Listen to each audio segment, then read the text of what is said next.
Just in the last few hours, Toronto Hydro has come out with a cause. It was actually an equipment failure. It was a cable that caught fire. And as you can see, they've determined that because they've now actually been able to get into the vault. So Chris, that tornado warning was actually canceled, but Environment Canada is saying it is possible that a tornado did touch down today. That's something they're investigating, but it could take some time. They need to check things like wind speed and the impact on the ground. Well, it's not that easy to fly your own aircraft, and for these kits, you do have to build it first, but Transport Canada has regulations for amateurs to do so. But basically, you just have to keep them informed. In the beginning, you have to let them know that you're planning on building your own aircraft.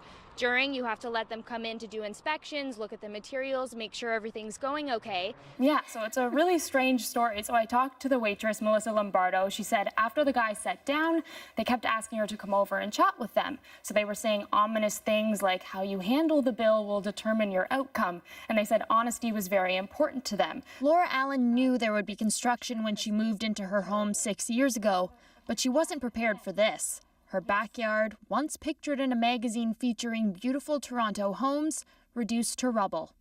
So I spoke with the city about the case. They said they're following the construction closely, but the building department said damages are a civil matter and don't involve them. How does it feel being in this room with all of these women that are making a new life for themselves?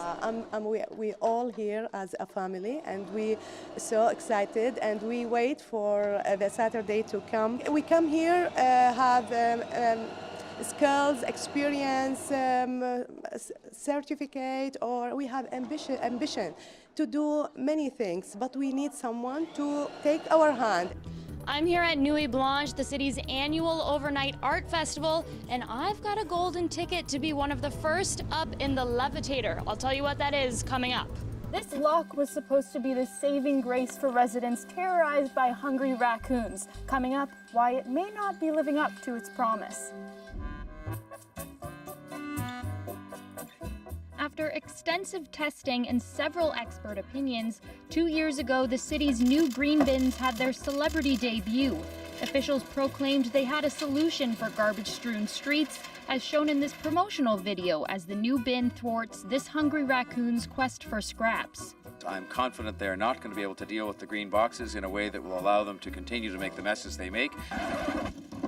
Enter Alan Somerset. For the past 3 weeks, a nightly visitor that he believes to be a raccoon has knocked over and managed to open his green bin. There's no talk of modifying the bins yet. The city thinks they're pretty successful. But just to note, as you saw at the end of the piece there, Alan was putting some bungee cords on his bins. You're actually not supposed to do that, so he's going out in the morning to take them off before the waste collectors get there, because the city won't pick them up if those are there. But Dwight, I just want him to put out some cameras so we can finally figure out how these raccoons are getting in there, if it's raccoons. Part 2 to this story. Let's follow up. Thank you, Taylor.